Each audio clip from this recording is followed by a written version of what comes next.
teman-teman semuanya. Perkenalkan, nama saya Brigita Joselin Indah Maharani dari SMP Strada Bakti Nusa.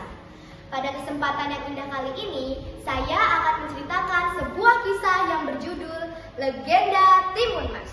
Selamat mendengarkan.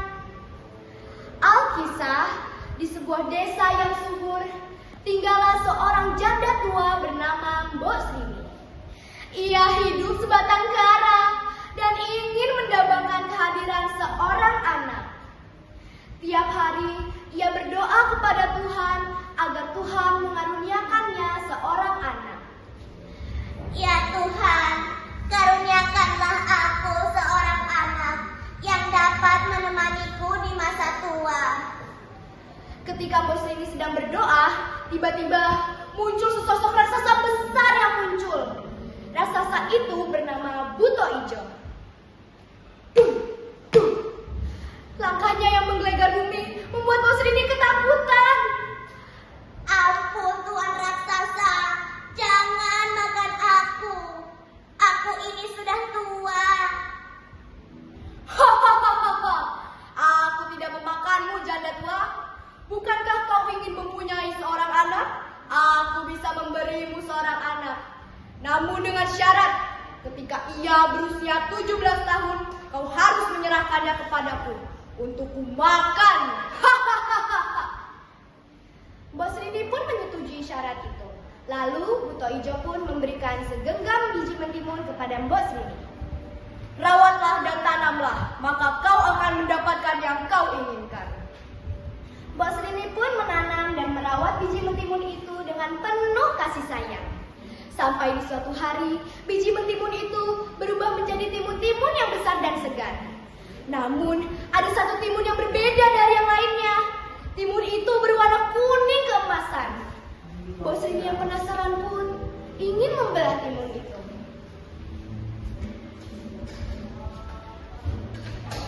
Alangkah terkejutnya Mbok Srini ketika di dalam timun itu terdapat bayi yang mungil dan cantik. Mbok Srini pun menamai bayi itu dengan nama Timun Mas, karena ia berasal dari timun yang berwarna emas.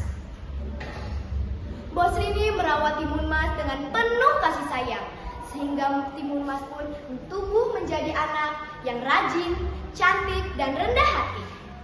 Namun, kian hari, umur Timun Mas semakin mendekati 17 tahun. Hal itu membuat Mbok Srini semakin takut dan sedih. Oleh karena itu, ia pergi ke hutan untuk menemui seorang petapa. Permisi Tuan petapa, tolong bantu aku agar timun mas tidak dimakan oleh raksasa. Petapa yang mendengar hal itu pun memberikan 4 genggam bungkusan kepada Mbok Srini yang berisi biji mentimun, jarum, garam, dan terasi. Mbok Srini pun kembali ke rumah dan menemui Timun Mas. Dan benar saja, ketika Timun Mas berusia 17 tahun, raksasa datang untuk menagih janjinya kepada Mbok Srini. Hei Mbok Srini, kemana Timun Mas? Aku sudah tidak sabar untuk melahapnya. Hahaha. Mbok Srini pun memberikan 4 genggam dari petapa kepada Timun Mas.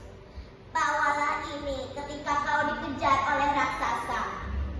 Timun Mas yang bingung pun segera membawa 4 genggam bungkus itu dan berlari. Raksasa yang melihat hal itu, ia marah dan kesal dan segera mengejar Timun Mas.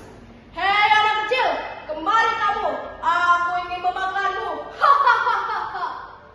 Namun, Timun Mas merasa lelah. Oleh karena itu, ia membuka bungkusan yang pertama yang berisi biji mentimun. Biji itu berubah menjadi sebuah ladang yang luas dan memiliki akar-akar yang menjalar, sehingga raksasa susah untuk bergerak. Namun, berkat badan raksasa yang besar, ia berhasil terlepas dari akar-akar itu. Dan ia kembali mengejar Timun Mas dengan penuh semangat. Namun, Timun Mas membuka bungkusan yang kedua yang berisi jarum. Jarum itu berubah menjadi bambu-bambu yang banyak dan runcing serta tajam, sehingga badan raksasa yang terkena itu sakit sekali. Namun raksasa berhasil melepaskannya dari bambu-bambu runcing itu. Ia kembali mengejar Timun Mas, namun Timun Mas membuka bungkusan yang ketiga yang berisikan garam.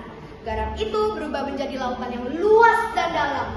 Namun jangan salah, raksasa bisa terlepas dari lautan itu dan kembali mengejar Timun Mas. Timun Mas pun membuka bungkusan yang terakhir yang berisi terasi. Terasi itu berubah menjadi lautan lumpur yang panas dan meletup-letup. Badan raksasa yang terkena pun tenggelam dan ia pun mati. Timun Mas pun selamat dan kembali kepada bos ini dan mereka hidup bahagia untuk selamanya. Pesan moral yang dapat diambil dari cerita ini adalah kita harus terus berusaha dan jangan takut dalam